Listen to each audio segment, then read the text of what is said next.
Chapter 16. All that I've said from now is a book. It is. If my dad wrote a book about me called The Music Man, well, it was based on me. Very strange book.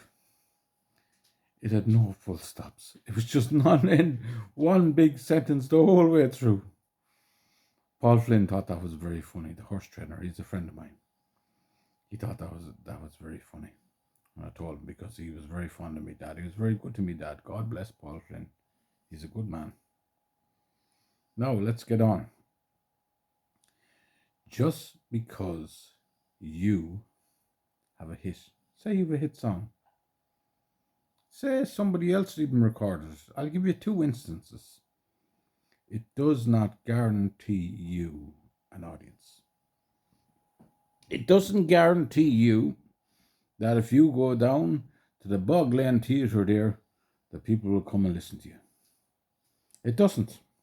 That's the hard facts and the truth. And that has to be faced dead on.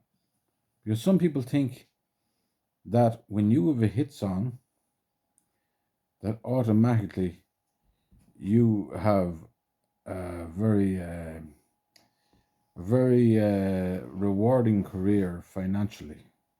Apart from the song, going out playing and things like that. Look at Bruno, come on, stop that now. Stop it. Come on. Get off her. Get off her and don't be an ironer. Get off her, Bruno. Move it. Move. Go on. He's a little boy, isn't he? It does not guarantee you a good earning career. No, it doesn't. It doesn't.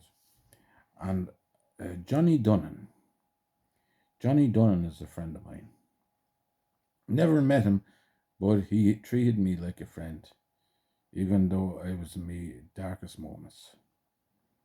When I was really down, and I'd write poetry, he'd come into the comment section and he'd compliment the poetry, like, you know.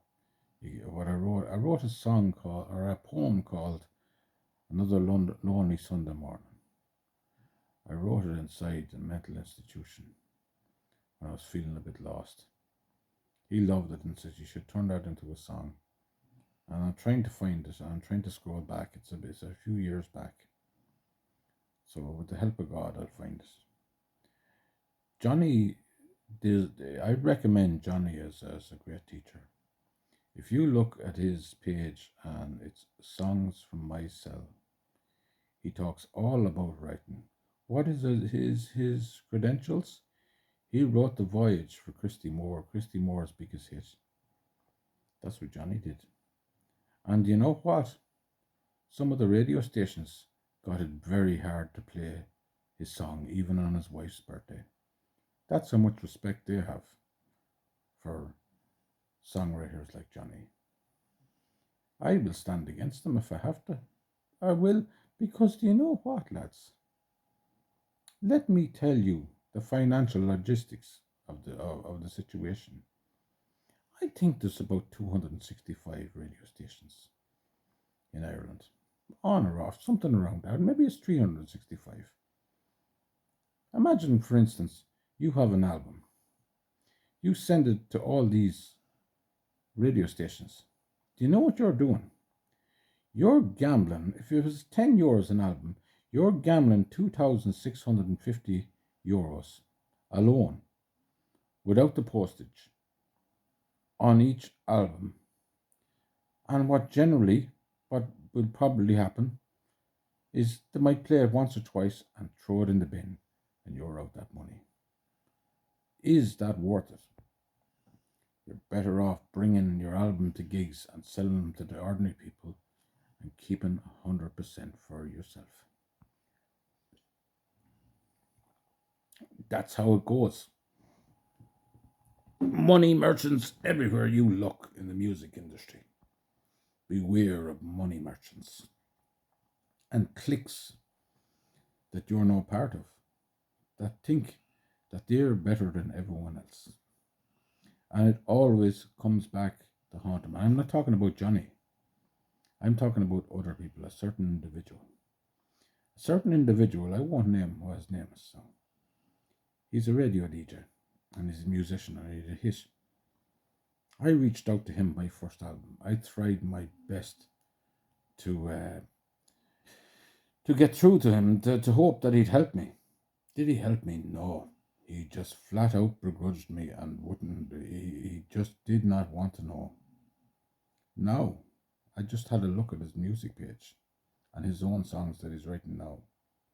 He's getting a third of what I'm getting in listeners, in people that are listening to his songs. I found an audience outside him. I worked outside him. I will keep on working outside him. I could help him. I could help him. How I could help him is I could help him. I could push his music to my group, to the groups I'm in. I could add him to the whole lot of them and all that. I'm in a position to help people now. But I'm remembering the way they treated me. Why should I suck up to someone like that? That is a barrier to my dreams. Because that's exactly what he made me feel like that. I felt like he wouldn't lift a finger. Even if he played me song once or twice, threw it in the bin, or got me on his show once or twice. And that was it. It wouldn't have, and he brings people from all over the world, but he won't do it for the Irish. This is the disease of begrudgery that's in Ireland. They don't want to help each other. They don't want to help Irish musicians. There's a lot out there that don't want to help songwriters, and it stops songwriters from keeping on writing. Do not let these people stop you from living your dream. Because I'm telling you, this is the truth. People talk about making it. I feel like I've already made it. I do. Because I'm doing what I love and I'm not going to give up anymore. I'm done giving up. And some people might call it an ego. They can call it whatever they like. I found my audience and they can't take it away. And that's it. And it's in America.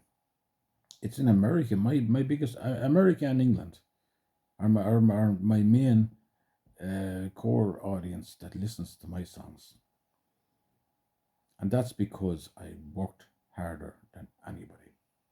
I kept on working. I stopped and I thought, think logical thoughts, take steps to improve, and do it for God. You know, that's what it came down to. Do it for God. So there you go. In the next chapter, we'll talk about how I used my songs to get back inside doors that were closed. I meant to talk about it this time, but I got a bit sidetracked. But what this is about is just because you have a hit doesn't mean you can relax. It means that you need to keep in the environment you're in and not lose track of your goals, and I consider it a mission. You're on a mission to share your soul with the world. God bless you.